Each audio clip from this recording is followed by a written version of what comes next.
are here today at Blue Pyrenees Estate, where they are deep into this year's vintage. I'm off to meet Eden, the senior winemaker, who's going to show me some grapes that are full of potential and ready to start their transformation process. I'm Lee, and welcome to the Cellar Door, Australia.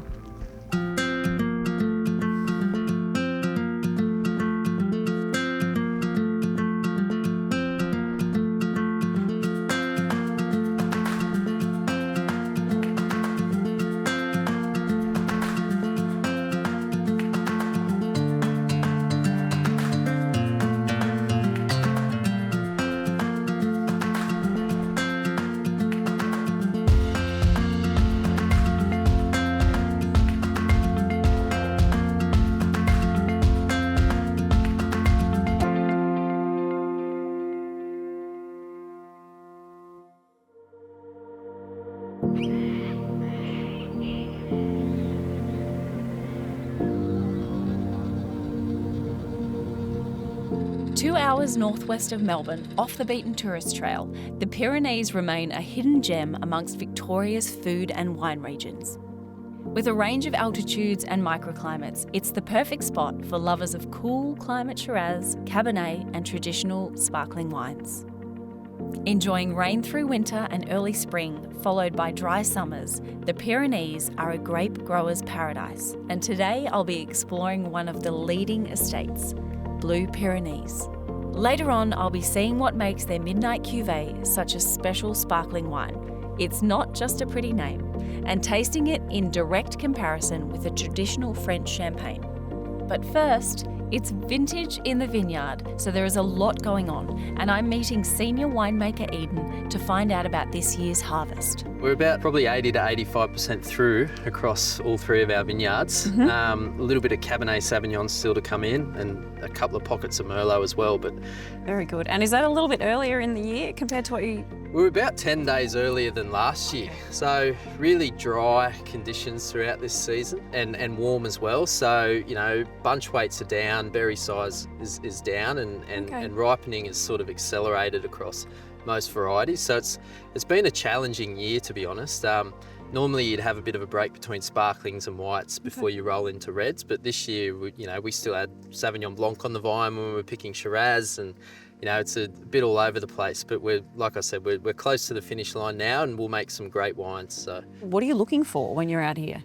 Well, obviously it's all about flavour and physiological ripeness. So, in particular reds, tannin development, and sugar accumulation is really important, as is acidity and retention of acidity. But this year I think there'll be a lot of concentration in the red wines that we make, and really sort of structured long-lived reds. With harvesting here, is it all done by machine, or do you still hand pick, or? The vast majority of what we do here is machine harvested. We've got close to 150 hectares here at Blue Pyrenees Estate, and over 100 hectares at Glen Lofty and Decameron. So most of it's machine harvested. There's some select blocks and parcels that we will do some hand picks with. Red parcels that we want to do a bit of whole bunch fermentation with, and try and instigate some complexity there. But the vast majority is machine harvested. We're in Block 4 Cabernet, which is some of our oldest Cabernet on the vineyard, planted in the early 70s. So we'll look at picking this sort of middle of next week, depending on how the next few days of picking go. So, these berries are just about ready to go. Very small berries. Cabernet tends to throw small berries anyway, but they're a little bit smaller than they normally would be. You can see there's lovely sort of black currant flavours coming into that now, but there's still freshness of acidity. So delicious. And that crunchiness in the seeds is really important. So quite a thick skin. That's lovely. Yeah, so we'll make some really good Cabernet out of this. It's probably got another 5 days in it before we pull it off. Before we check out the next stage of the journey of these grapes, I'm heading over to the eastern side of the ranges, to the Glen Lofty vineyard, to chat to Roger, the chair of the owning family, to find out why he thinks this place is so special. What particularly drew me to this place was how similar it is to the Northern Rhone, and the quality of the wine coming from here, the quality of the fruit is just amazing. And that's white, particularly Roussanne, Marsanne, Chardonnay as well, but also the Syrah, the Shiraz. So there's a strange connection between those Northern Hemisphere and those varietals and this side. My family's been in Australia for a little over 200 years, never actually in wine. I mean, so far it's had lots of highs and quite a few lows. So, the reds are outstanding, the whites are spectacular. Speaking of which, I think it's high time I had a taste. And Scott, who manages the Glen Lofty vineyard, is taking me up to the perfect spot. This is a beautiful, beautiful view. Can you tell us a little bit about this area? Yeah, lovely natural site, lovely biodiversity, really quite isolated. We have the Pyrenees Ranges just behind us here to our north. But yeah, really natural, untouched site. The vineyard's 30 years old. Recently we've just rolled over to we're fully organically certified. Well done. We have our sustainability certification as well. So that's Congratulations. cool. Yeah, thanks. Not all regions really lend themselves to organics, but a region like this does, just due to climate and the positioning. The bottom, we're in a valley, as you can see, and the vineyard does get very cool, so we get quite frosty. We had a couple severe frosts this year, so we use helicopters to mitigate against frost. You know, especially Roger, the owner, he really loves the connection to the Rhone, the northern Rhone. Okay. So similar varieties, Shiraz and the Marsanne Roussanne, and they work really well in this region, especially the cool climate, those cool nights. Scott, you mentioned Marsanne and Roussanne there. What's the difference and how do they work in a blend? Yeah, good question. So the Marsanne and Roussanne, they're grown in two separate blocks. The Marsanne is up on the hill, and Marsanne, they're large berries, really lovely fruit-driven wines, and quite round and broad, whereas the Roussanne can be quite aromatic and has a lovely acid line, and more herbaceous. So blending the two together gives you a really unique wine, and depending on the year is depending on the proportion Marsanne and Roussanne. Okay. Yeah. So in 2024, which was last year. This was a pretty special one? Yeah, this is the 23, and this got the trophy at the Melbourne Wine Show for the best white blend. Congratulations. So yeah, that's pretty Well exciting. done. That was a nice achievement. Yeah. Well, the Marsanne, there's vintage variation, but in 23, it was actually really good conditions, a really lovely year. And it's a lovely wine. Yeah. So there's some really lovely savoury characters. There's some nice sort of parmesan and sourdough crust, but there's also some really lovely floral and some really lovely lift and vibrancy. Yeah, and lovely texture. It's pretty good. It's pretty good. Yeah. Lovely mouthfeel, lovely length. I mean, that's a beautiful wine. Really happy with the way that's turned out. That makes two of us. After the break, it's time to follow the grapes out of the vineyard and into the winery, with plenty of hands-on experience along the way.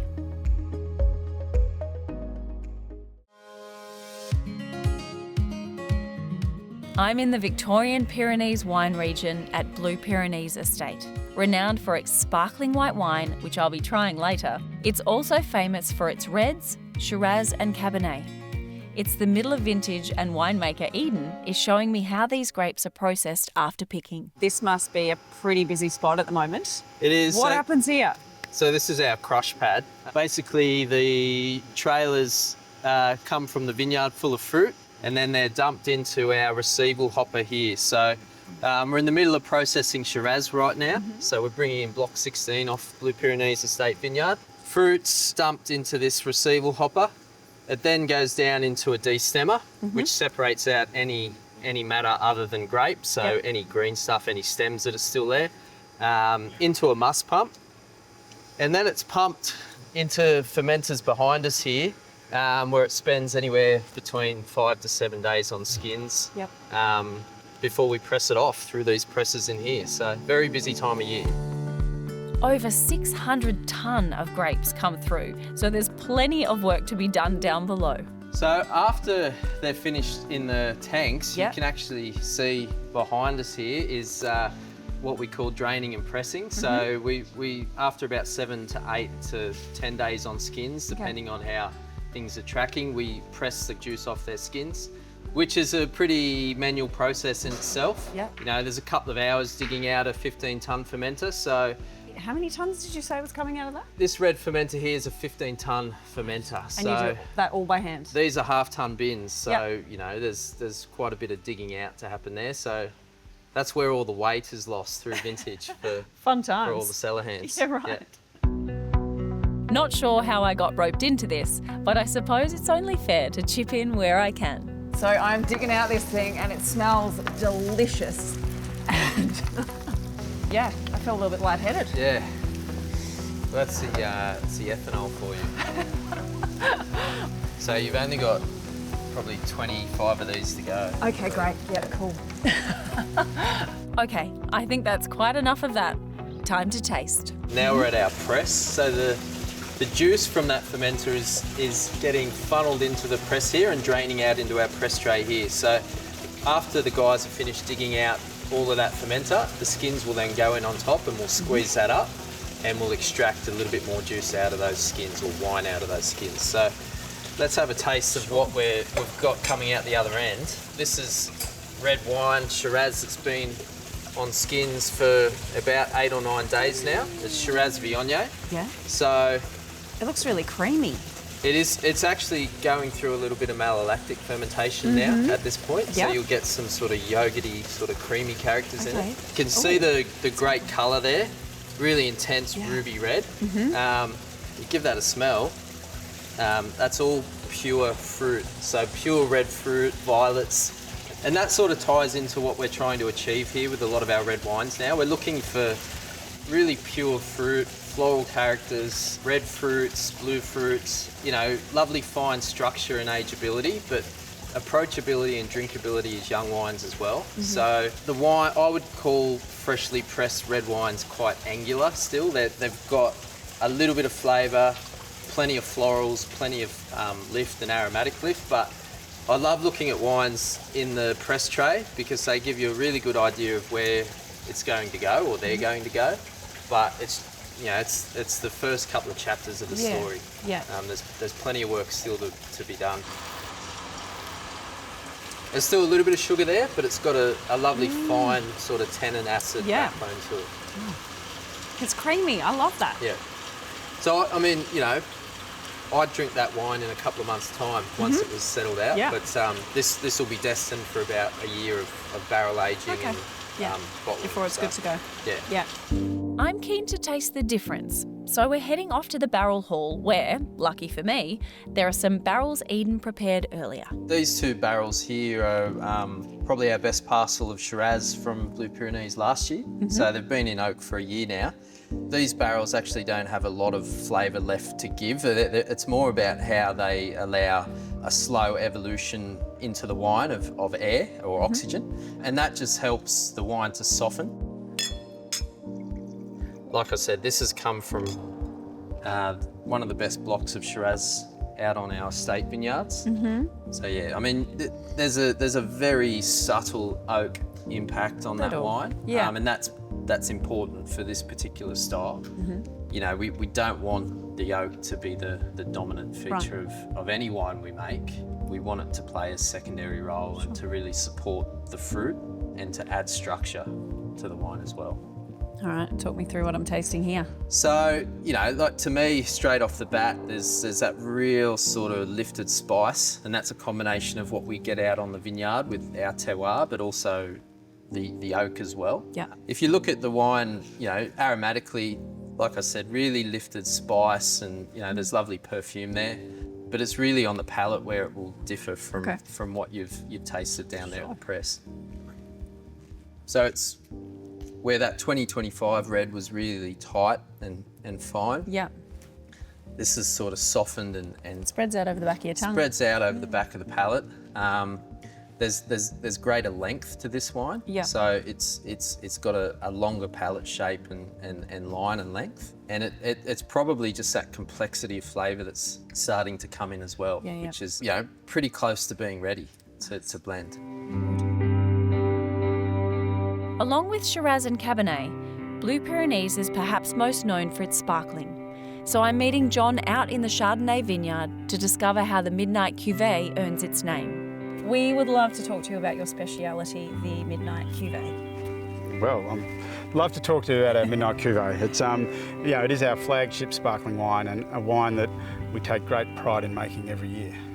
And where are we standing right now? What are these grapes? So we are standing amongst one of our Chardonnay vineyard blocks here. Our Midnight Cuvée is 100% Chardonnay, a Blanc de Blanc style, so a white sparkling wine made from white grapes. And so, yes, it's little bunches of Chardonnay like this that go into making our prized Midnight Cuvée. This site has had vines planted on it for over 60 years, and over the years we've found the very best sites within the vineyard for midnight cuvee. These flatter vineyard blocks that really get the cool air coming down from the hills at night, really gives us that beautiful natural acidity, but the mild temperatures during the days really give us some good flavour intensity. And so we create a blend that has wonderful finesse and great acid structure, but is also full of flavour and a really generous, crisp, fresh sparkling wine. Nothing beats coming out here to the vineyard and tasting the fruit off the vine, looking at the health of the vine and really getting a feel for when is going to be the best time to pick those grapes. I reckon it's pretty close. All right, can I have a taste? Yeah, sure, go for it. Okay. Full of natural acidity that is bursting with flavour. You know, these tiny little Chardonnay bunches are, you know, they've got great natural acidity. We pick very early in the season, and you know, I think based on the taste, I think we'll grab these grapes tonight. So we'll start harvesting these grapes at midnight when the weather's nice and cool. These have got great flavour, and you know, our winery is just a few hundred metres that way, and so we can not only hand pick, but we can also machine pick these grapes and deliver them to the winery within minutes of picking. And so they arrive at our press in best condition. They are fresh and vibrant, and we find we get the best results and make our finest sparkling wines when we pick at night.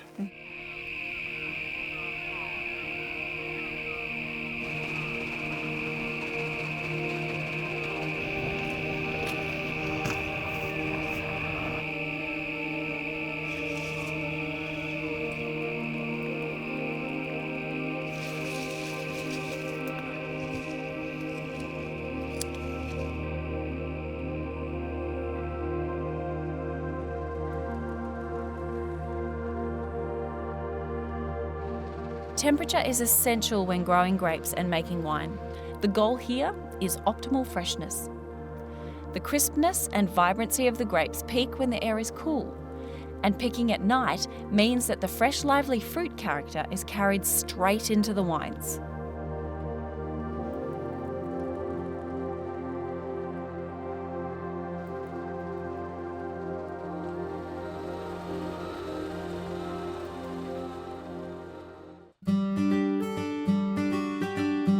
The cool, fresh grapes are picked and pressed, but from there, the story gets a little more layered. So into the barrel shed we go. Most of our sparkling base we ferment and mature in tank back in the winery, but to add a little bit of complexity and nuance to our blends, we ferment a small amount of our Chardonnay and Pinot Noir and a little bit of our Pinot Meunier in barrels. And this will just give us an extra little building block to add to our final blends. Yeah, I didn't know that sparkling or the base for sparkling was ever in barrels. So yeah, that's I mean, some houses and you know, sparkling wine and champagne makers will use barrels, but yeah, a lot of production in this country and around the world is done in stainless steel tank. So is this to give you a little bit of an extra additive to play with at the end? Yeah, it is. I mean, we probably do less than 5% of our sparkling wine is in barrel, and so. But those 1 or 2 barrels can just have a really, really good little impact to the final blend. Just add a little bit of nuance and a bit of complexity that just makes everything come together. Nice one. So should we taste? What are we tasting? Why not? Let's have a taste. This is a Chardonnay-based wine that is still fermenting. So you know, if you put your ear to this barrel, you can hear it still fermenting. Oh, cool. And you can smell the carbon dioxide coming off. So. And again, we've just got a few barrels of this wine that we've fermented in this oak and you can see it's still quite cloudy. It's still full of yeast, it's still fermenting. We have a look at it, we give it a swirl, we give it a sniff, and then we have a taste. Still quite sweet. There's still some unfermented sugar in there, and it's you know, it's really fruity and bright. But as the fermentation finishes, and then we will age the wine on that yeast in barrel, and it'll develop more complexity. The yeast will build creaminess and texture into the palate, and again, that'll just give us another little blending tool later on in the year. The final blend is a carefully crafted process, so we're heading into the laboratory to see how it's done. The laboratory is the heart of any winery. This is where we get all the vital information that assists us as winemakers with our decisions. When to pick, when to press, the really important analysis that we need before we bottle and before we take the next step in our wine production. Okay, and what are these? What have we got? These are our building blocks for all of our sparkling wine cuvées. Okay. So we have some Chardonnay wines here on the left, through some Pinot Noir wines on the right. And so they're from different sections of the vineyard out there. So in here, you're blending all these to make a final product? Absolutely. That's a really important part of the process is that blending stage. That, I guess, is when a little bit of the art of the winemaker comes into it to go along with the science of what we're doing here. And we spend a lot of time assessing these individual components. Okay. Would you like to try some? Absolutely. Let's try a Chardonnay first. Okay. So this is a Chardonnay based wine. You know, they're still very cloudy. They've got lots of yeast. These have just finished fermenting and are still in tank, aging on their yeast. Yep. Well, they might age for the next couple of months. We'll keep them in contact with the yeast before we rack the clear, settled wine off those yeast lees, ready for blending. Okay.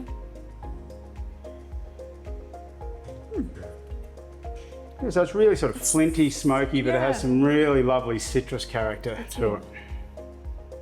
So this Chardonnay is quite soft and round. It's very generous on the front palate. Doesn't have a lot of length. So this is one of the riper picks. So it's more front palate, more soft and generous. Right. So this was the very first Chardonnay that we picked this year. And this was deliberately targeted for Midnight Cuvée. So this is really, as a base wine, it's quite shy. It's very tight. It's very minerally. It's not like it's expecting a toe wine. It's not overtly peachy or it is really tight. It's really restrained.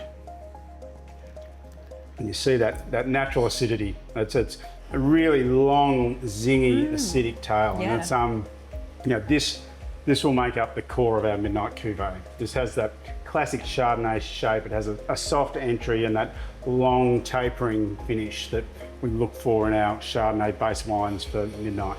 When you were talking about the shape of wines before and things, I didn't quite understand what you meant. You know, I was like, I'm sure I'll get that eventually. But you can. It is actually a shape on your tongue as the flavour goes back. Yeah, I see it as sort of soft and round at the front, and then it has this long, zingy tail that just is really persistent. And that's going to give us the framework or the carpentry to support the yeast age that we'll get in bottle in the years to come. After the break, it's time for the finished product.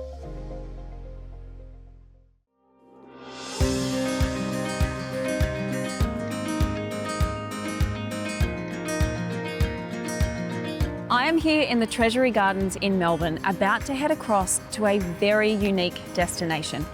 The newest addition to the Vinesmith Wine Group, this one-of-a-kind venue brings their Blue Pyrenees Estate right into the heart of the city. This multifaceted venue is an inner-city cellar door, French bistro, and a late-night wine bar. Let's head on in and complete our journey. Located at 1 Flinders Lane, just opposite the Treasury Gardens, the Vinesmith Cellar Door offers a variety of tastings in a variety of settings, along with a delicious menu. But first, it's time to taste test the Midnight Cuvée with Vanessa. So Blanc de Blanc, a reference here to 100% Chardonnay, and the Cuvée being those best parcels of what we have. As mentioned, method traditional or champagne style, Blanc de Blanc, 100% Chardonnay, the best of what we have. And you're definitely looking here, I think, in the glass, those fantastic beads, you know, really fine, often just in one lovely long little line. This is no soda stream, you know. Right, yes. This no is soda stream fizz. This is no soda stream fizz. This is quality. On the palate, you'll notice these really lovely fine bubbles that create a beautiful texture. They don't attack. No, they just they arrive in a very beautiful manner. I like that. Don't attack. Yeah, no attack. And then on the palate, you should notice, you know, things like gorgeous, you know, green apple, crunchy green apple, lots of citrus flowers and blossoms. It's still, you know, Avoca. It's still Australia. You know, it's not champagne, but delivering, I believe, you know, this beautiful finessed expression of, you know, what great sparkling wine can be. Cheers. Cheers to that. So delicious. Time to put it to the test. So this is a champagne? This is a champagne, and it's also Blanc de Blanc. It's from the Côte de Bar in Champagne. And you can see as well, you know, when you look at the two in the glass, Very similar, same very bubbles. similar. Hard to know, wouldn't it, if you were just going on visual. First, the champagne. It's lovely.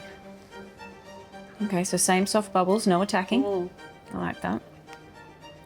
Dry, lovely. And then we go A lot more straight. citrus there, I find. You know, it's quite a really lovely kind of citrus drive to it. So here you go. And then back to the Blue Pyrenees. Stunning green apple, and this really lovely chalky. There's more back palate on that, I think. Wow. And this is completely unbiased. I haven't done this tasting of this particular one beside Blue Pyrenees Estate before. But I think I'm going to go. I know with which one Blue I choose. Pyrenees Estate. That's fascinating.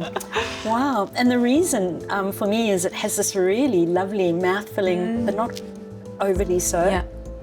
And this beautiful green apple quality there that I find that quite compelling.